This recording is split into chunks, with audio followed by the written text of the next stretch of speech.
अस्सलाम वालेकुम नाजरीन, साहिबान न्यूज के साथ मैं हूं नाइला भट्टी। सबसे पहले शामिल करते हैं आज की अहम खबर शामिल करते हैं लिया से। हमारे डिस्ट्रिक्ट रिपोर्टर जमशेद रजा के मुताबिक डीएसपी ट्रैफिक फयाज हुसैन शाह की रिटायरमेंट पर ट्रैफिक स्टाफ की जानिब से अलविदाई तकरीब का एहतमाम किया गया, जिसमें डीपीओ लिया Asadur Rahman, SP investigation Fazal Abbas, assistant commissioner लिया हारिस हमीद समेत जिला भर के डीएसपीज, एसएचओज, पुलिस अफसरान, ट्रैफिक स्टाफ और सिविल सोसाइटी कसीर तादाद में शरीक हुई। शुरका की जानिब से डीएसपी की खिदमात को भरपूर खिराज तहसीन पेश किया गया।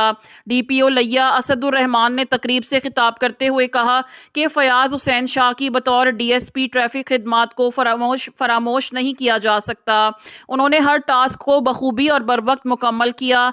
एसपी इन्वेस्टिगेशन फजल अब्बास ने कहा कि फयाज हुसैन शाह की क़यादत में ट्रैफिक पुलिस लिया की कारकर्दगी मिसाली रही और पंजाब भर में नुमाया पोजीशन रही। असिस्टेंट कमिश्नर लिया हारिस हमीद ने खिताब करते हुए कहा कि इनकी तैनाती के दौरान लिया में ट्रैफिक का निज़ाम रोल मॉडल रहा। डीएसपी ट्रैफिक फयाज हुसैन ने कहा कि महकमा पुलिस में 36 साल मुख्तलिफ यूनिट्स में खिदमात सर अंजाम दी। अल्लाह का शुक्र अदा करता हूँ जिसने इतना अरसा मुल्क व कौम की खिदमत का मौका दिया। उन्होंने कहा कि डीपीओ लिया की क़यादत और रहनुमाई में बेशुमार कामयाबी है।